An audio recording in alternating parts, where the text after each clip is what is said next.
काफी बचा बजट का कॉपी सबको उपलब्ध करा दीजिए।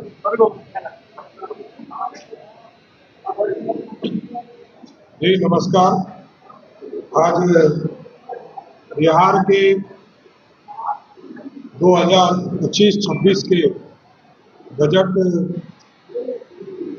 भाषण के सारांश बिंदु पर आपके साथ प्रेस कॉन्फ्रेंस में उपस्थित हमारे प्रधान सचिव आनंद किशोर जी, मुकेश लाल जी, राहुल जी और अन्य पदाधिकारी वित्त विभाग के यहाँ पर उपस्थित हैं और यहाँ पर उपस्थित सभी मीडिया के साथीगण। आज बिहार के बजट को प्रस्तुत मैंने किया। आदरणीय नीतीश कुमार जी के नेतृत्व में, उनके मार्गदर्शन में, उनके कुशल नेतृत्व में हमने वित्तीय वर्ष 2025-26 के लिए 3,17,000 करोड़ का बजट पेश किया। इसके साथ साथ जो पिछले वित्तीय वर्ष का बजट था, उस आकार को की जो बढ़ोतरी हुई 2,78,725 करोड़ से बढ़ाकर 38,169 करोड़ रुपया अधिक हम लोगों ने इसमें करने का काम किया। जहां 2024-25 के बजट में वार्षिक स्कीम का बजट जो था, प्लान हेड में 1 लाख करोड़ रुपया था, उसको इस बार बढ़ाकर 1,16,750 करोड़ रुपया। उसी तरह ऋण का अदाई मैंने जानकारी दिया सदन के अंदर भी कि ऋण के अदाई के लिए भी 2025-26 में जिसमें 22,819 करोड़ रुपया हम लोगों ने रखा है, अनुमानित किया है, जिसमें से 1,694 करोड़ रुपया केंद्र सरकार के ऋण है और 21,124 करोड़ रुपया आंतरिक ऋणों के से संबंधित है।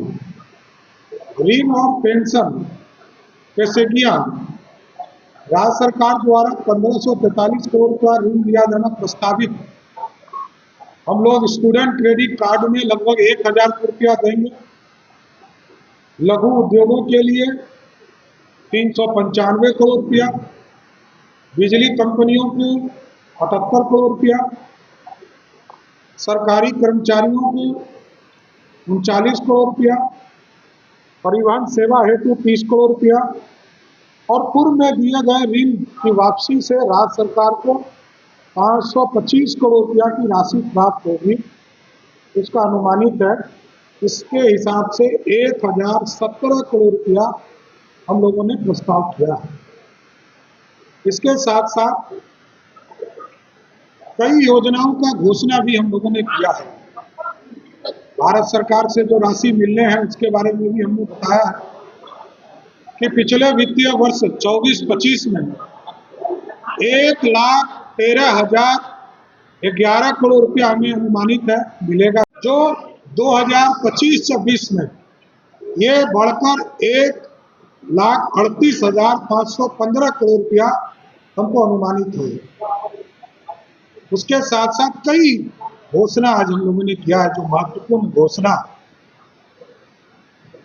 जैसे कृषि के क्षेत्र में जो बाजार समिति है, जिसको 6-7 में आदरणीय मुख्यमंत्री जी ने भंग कर दिया था, फिर बाद में रिवाइव करने का निर्णय हुआ और 21 जगह पर 21 जिले में नाबार्ड से 1,289 करोड़ रुपया ऋण लेकर हम उसका जीर्णोद्धार का काम कर रहे हैं।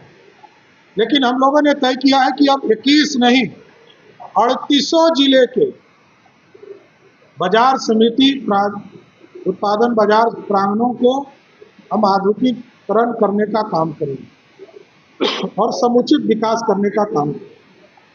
इसके साथ साथ अभी तक एमएसपी पर धान अधिप्राप्ति, गेहूं अधिप्राप्ति होता था बिहार में।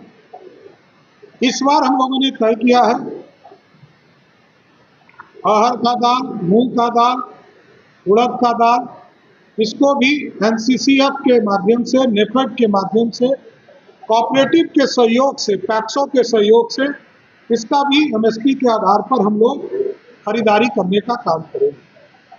राज्य के सभी अनुमंडल में और सभी प्रखंडों में हम कहीं जमीन भी उपलब्ध कराएंगे और सभी जगह पर चरणबद्ध तरीके से कोल्ड स्टोरेज का निर्माण कराएंगे, जिससे कि सब्जी और जो हमारे लोकल प्रोडक्ट हैं फूड प्रोसेसिंग से, उसको हम रखने का काम करेंगे। इसी तरह प्राथमिक सब्जी उत्पादन सहकारी समिति, जिस तरह सुधा दूध हमारा बिकता है, उसी तरह हम लोगों ने तय किया है कि तरकारी सुधा आउटलेट खोलने का काम करेंगे सभी प्रखंडों, सभी अनुमंडल में, और ये सुधा के तर्ज पर हो। और अभी तक हमारे 302 प्रखंडों में बिहार राज्य सब्जी प्रसंस्करण एवं विपणन फेडरेशन का गठन हुआ है। जो शेष बचे हुए प्रखंड हैं उनको भी इसमें जोड़ने का काम किया जाए। चरणबद्ध तरीके से जिस तरह हम प्रत्येक पंचायत में खेल के लिए मैदान बनाने का काम करें, हम लोगों ने तय किया है कि चरणबद्ध तरीके से गरीब कन्याओं के विवाह हेतु राज्य सरकार कन्या विवाह मंडप का निर्माण सभी पंचायतों में, जिससे कि गरीब बच्चों की, गरीब महिलाओं की, गरीब कन्याओं की शादी हम लोग गांव में अपने पंचायत के स्तर पर कराने का काम कर सकते हैं।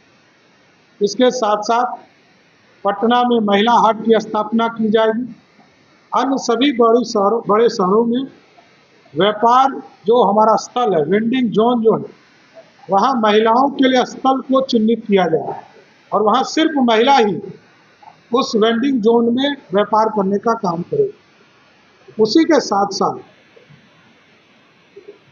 प्रयोग के तौर पर अभी इसको हम लोग स्टार्ट करेंगे, चलंत व्यायामशाला, जिम ऑन व्हील, इसको पटना में हम शुरुआत करेंगे, जिसका ट्रेनर भी महिला ही हो, दूसरा नहीं होगा।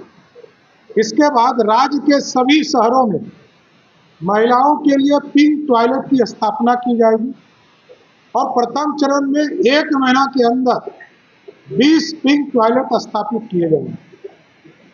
राज्य के सभी जिलों में जो बस स्टैंड है, इसका जीर्णोद्धार का काम किया जाएगा और चरणबद्ध तरीके से कई जगह हम लोगों ने अभी काम शुरू किया, लेकिन सभी जिले के में चरणबद्ध तरीके से बस स्टैंड की स्थापना किया गया। और कई पॉलिसीज है हमारे, बिहार औद्योगिक निवेश प्रोत्साहन नीति, ये पुराना हो गया है, 2016 में आया था, इसको 2025 का हम लाने का ड्राफ्ट तैयार कर रहे हैं। अस्थायी वैकल्पिक ईंधन के लिए बिहार बायोफ्यूल्स उत्पादन प्रोत्साहन संशोधन नीति 2025 लागू करेंगे। उसी तरह किसानों के आय को वृद्धि करने के लिए बिहार खाद्य प्रसंस्करण नीति 2025 लाएंगे। फार्मास्यूटिकल के क्षेत्र में हमारे पास कोई नीति नहीं था, दवा यहाँ बनाए जा सके, इसके लिए पूरा एक नया पॉलिसी लाकर 2025 हम लागू करेंगे। इसी 2025 लाने का काम करेंगे। उसी तरह उद्यमिता को विकास के लिए जिन संस्थान जो हमारे यहाँ हैं, इसका जीर्णोद्धार करेंगे और सेंटर ऑफ एक्सीलेंस के रूप में इसको विकसित किया जाएगा। राज्य के सभी प्रमुख शहरों में कामकाजी महिलाओं के लिए हॉस्टल, विमेन हॉस्टल का निर्माण राज्य सरकार कराने का काम करेगी और इसके लिए भी एक नियमावली उसके लिए भी तैयार करने का काम किया जाए। हमारा पहचान गुड़ था, हमारे यहाँ गन्ना उद्योग के बढ़ावा के लिए, गुड़ के लिए सेंटर ऑफ एक्सीलेंस की स्थापना पूसा समस्तीपुर में किया जाए। इसी तरह जो प्रवासी मजदूर हैं, हमारे श्रमिक हैं, इसके लिए देश के कई स्थानों पर, हैदराबाद, बेंगलोर, मुंबई, दिल्ली एनसीआर, कोलकाता, गुवाहाटी, सूरत, लुधियाना, कोयम्बटूर, चेन्नई में प्रवासी सह निबंधन केंद्र, माइग्रेशन काउंसलिंग कम रजिस्ट्रेशन सेंटर की स्थापना किया गया। वर्तमान में अभी 534 ब्लॉक है पूरे प्रदेश में, जिसमें से 358 ब्लॉक में हमारे राजकीय डिग्री कॉलेज नहीं है। तो राज्य सरकार ने चरणबद्ध तरीके से डिग्री कॉलेज सरकारी अथवा निजी की स्थापना करने का सुनिश्चित किया है। 1 से 10 तक के लिए समान श्रेणी के छात्र, अल्पसंख्यक सहित की छात्रवृत्ति को दुगनी की जाएगी। निजी क्षेत्र के सहयोग से राज्य में नए निजी मेडिकल कॉलेज संचालित किए जाएंगे।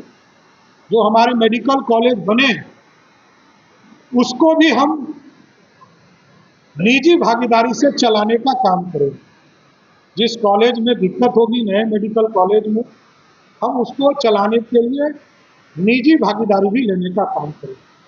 और इसके साथ साथ पीपीपी मोड पर भी कोई व्यक्ति यदि पीपीपी मोड पर हम जमीन उसको उपलब्ध कराएंगे और पीपीपी मोड पर यदि वो नया मेडिकल कॉलेज खोलना चाहे तो हम उसको जमीन उपलब्ध कराकर उसके लिए भी एक पॉलिसी बनाकर स्थापित करने का काम करें।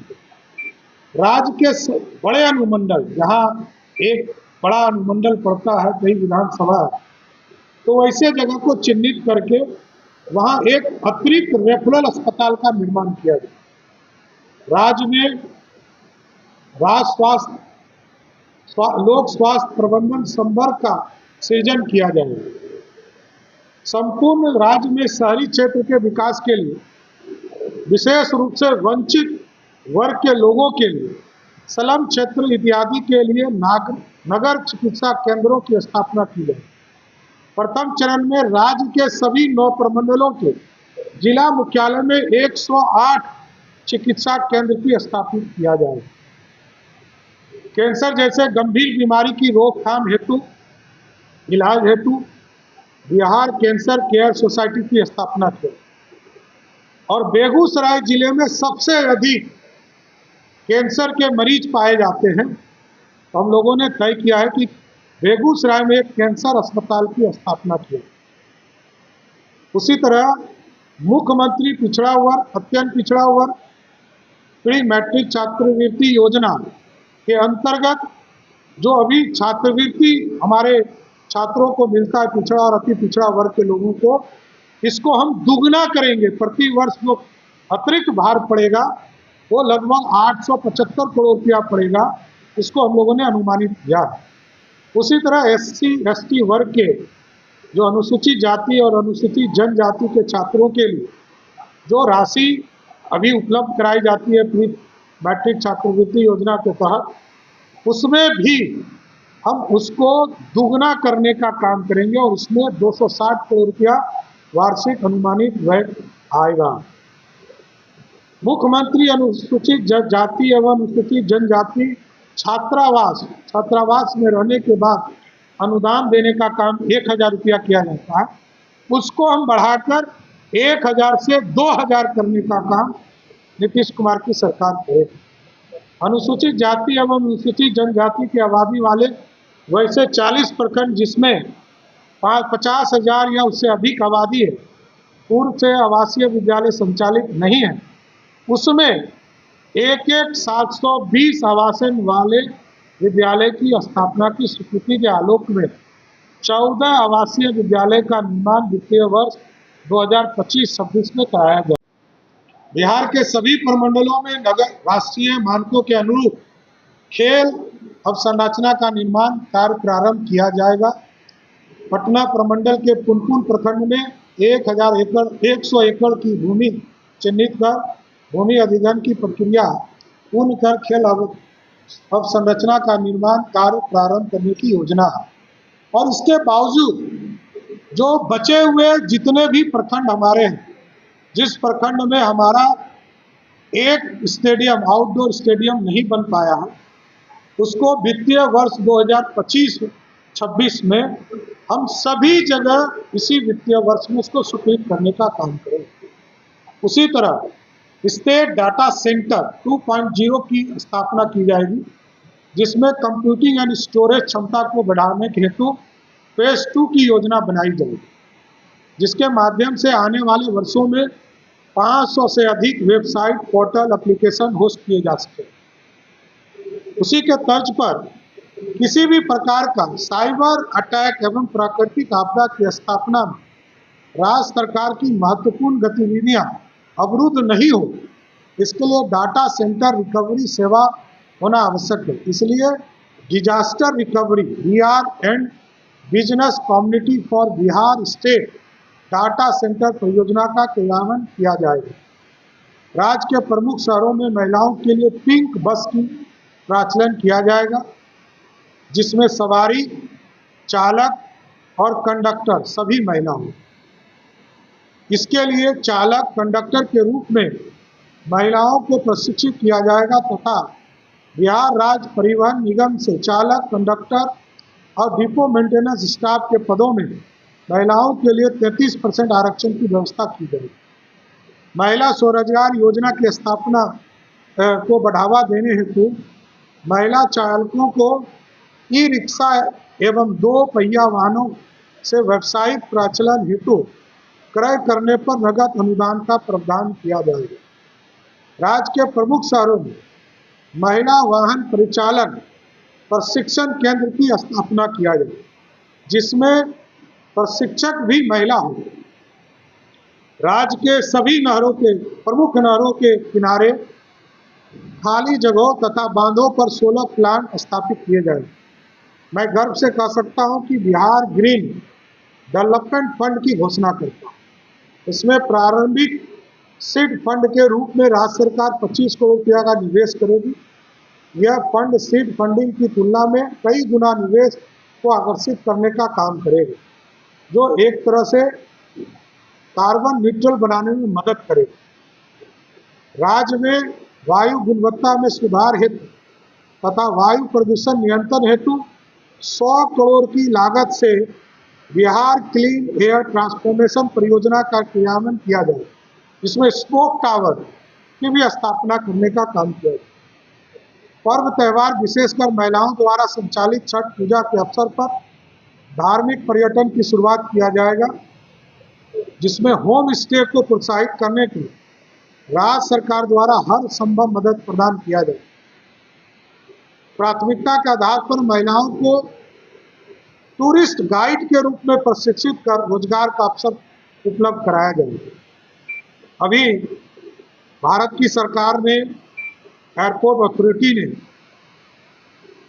टेम्पोररी कंस्ट्रक्शन करके आदरणीय मुख्यमंत्री नीतीश कुमार जी के आग्रह पर 3 महीने के अंदर, अगले 3 महीने में पूर्णिया हवाई अड्डे से हवाई सेवा शुरू करने का आश्वासन दिया है।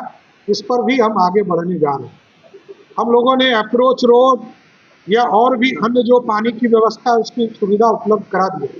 इसके साथ साथ राजगीर में, भागलपुर जिले के सुल्तानगंज में, रक्सौल में ग्रीनफील्ड एयरपोर्ट विकसित करने की कार्रवाई की जाएगी। इसके साथ साथ वाल्मीकि नगर, वीरपुर, पुराना एयरपोर्ट भागलपुर, मधुबनी, मुंगेर, सहरसा और मुजफ्फरपुर में लगभग 25 करोड़ रुपया की लागत भारत सरकार लगाएगी और राज्य सरकार इसको सहयोग करेगी और पूरी व्यवस्था वहाँ करेगी कि छोटे विमान वहाँ से उड़ने का काम कर सके और पूरी तरह हवाई संपर्क से ये सारे शहर को हम लोग जोड़ने का काम करें। इसके साथ साथ प्रमुख मेट्रो शहर जो मुंबई और दिल्ली को छोड़कर, दिल्ली में हमारा बिहार निवास है और मुंबई में हम बना रहे हैं, भारत सरकार ने हमें जमीन भी उपलब्ध करा दी है। इसके बाद भी कई शहरों में जो मेट्रो शहर हैं, कलकत्ता, चेन्नई, उसके बाद भी आदि शहरों में इंटीग्रेटेड सेंटर ऑफ बिहार की स्थापना किया जाए, जिसके बहुआयामी के पारंपरिक शिल्प, हस्तकला इत्यादि का प्रचार प्रसार होगा। बिहार की लोक कला संस्कृति के प्रसार के साथ साथ संस्कृति, पर्व एवं त्योहारों का आयोजन होगा। बिहार खाद्य व्यंजनों का प्रसार प्रसार, बिहार में निवेश हेतु इन्वेस्टमेंट प्रमोशन सेल का कार्यालय, बिहार फाउंडेशन का कार्यालय, बिहार के लोगों के लिए बिहार भवन, बिहार सदन के तर्ज पर आवासन की सुविधा उपलब्ध कराने जैसी कार्यों को एक समेकित केंद्र स्थापित किया जाए। महिला सिपाही, क्योंकि आप जानते हैं कि बिहार ऐसा राज्य है जहां सबसे ज़्यादा महिला पुलिस कर्मचारी के तौर पर आदरणीय मुख्यमंत्री नीतीश कुमार जी के नेतृत्व में सभी लोगों की नियुक्ति हुई है। तो इनके आवासन सुनिश्चित करने के लिए राज्य सरकार द्वारा किराए पर आवास लेकर आवासीय सुविधा उपलब्ध कराई जाएगी। वित्तीय वर्ष 2025-26 अभी जो स्थिति है, आप देखते होंगे कि मौसम विभाग धीरे धीरे अच्छा काम कर रहा है। हम लोगों के प्रत्येक पंचायत में मौसम केंद्र बने हैं। इसको और ताकत देने के लिए, जो आपदाओं के जोखिम को कम करने के उद्देश्य के multi hazard early warning system, hybrid Doppler weather radar network के निर्माण का प्रस्ताव है। इस हेतु प्रथम चरण में पश्चिमी चंपारण जिला तथा भागलपुर जिला में इसकी स्थापना की गई। इसके साथ साथ अभी जमीन के निबंधन का एक महत्वपूर्ण कार्य है। राज्य के सभी निबंधन कार्यालय को पूर्णतः पेपरलेस किया जाएगा। देश या विदेश में रहने वाले, देश के बाहर रहने वाले व्यक्ति को ऑनलाइन निवेदन किया जा सके, पेपरलेस रहेगा, उनको आने की जरूरत नहीं पड़ेगा। इससे गो ग्रीन योजना को बढ़ावा मिले और यह पूरी तरह टेक्नोलॉजी के आधार पर इसकी स्थापना की। नीतीश कुमार की सरकार ने, आपको याद होगा जब आए थे मुख्यमंत्री नीतीश कुमार, तो 2005-06 में उन्होंने कहा था कि 6 घंटे में हम टारगेट करेंगे कि पटना पहुंचने, राजधानी पहुंचने का लक्ष्य रखा। फिर बीच में नीतीश कुमार जी ने जब इस काम को आगे बढ़ाया तो कहा कि 5 घंटे में पटना पहुंचने का लक्ष्य रखें। अब 2027 तक हम लोगों ने लक्ष्य लिया है, क्योंकि भारत सरकार 5 एक्सप्रेसवे और कई स्टेट हाईवे और कई NH के 4 लेन बन रहे हैं। तो हम लोगों ने तय किया है कि सभी जो हमारे जिला मुख्यालय हैं उनसे 2027 तक के अंत तक 4 घंटे में हम पटना मुख्यालय सभी को पहुंचा सके। ये सारे चीज़ों को हम लोगों ने अपने बजट में जोड़ने का काम किया। यह प्रमुख था और भी विस्तार से आपको हम लोगों ने अपना पूरा बजट का कॉपी उपलब्ध कराया, जो पूरे विस्तार से आप देखेंगे। कि पिंक बस योजना पूर्णतः मैंने क्या कहा, महिला के लिए है। चालक भी महिला, सवारी भी महिला, कंडक्टर भी महिला और पूर्ण व्यवस्था करने वाली भी महिला हो, इसलिए वो पिंक बस की योजना राज्य सरकार लाई। देखिए, जो भी केंद्र सरकार से राशि प्राप्त होती है वो बजट आकलन के पश्चात समय समय पर उसमें पुनरीक्षण भी होते रहता है। पिछले वर्ष का यदि आप आंकड़ा देखें तो पिछले वर्ष जो हम लोगों को राशि की प्राप्ति के जो बजटीय एस्टिमेट वो 1,13,011 करोड़, लेकिन यदि उसी चीज को यदि हम अगर करंट में रिवाइज एस्टिमेट को देखें तो उसमें वृद्धि हुई। तो जो भी माननीय उप मुख्यमंत्री महोदय बताया गया था उसको उस परिप्रेक्ष्य में उसकी जानकारी। चलिए, धन्यवाद।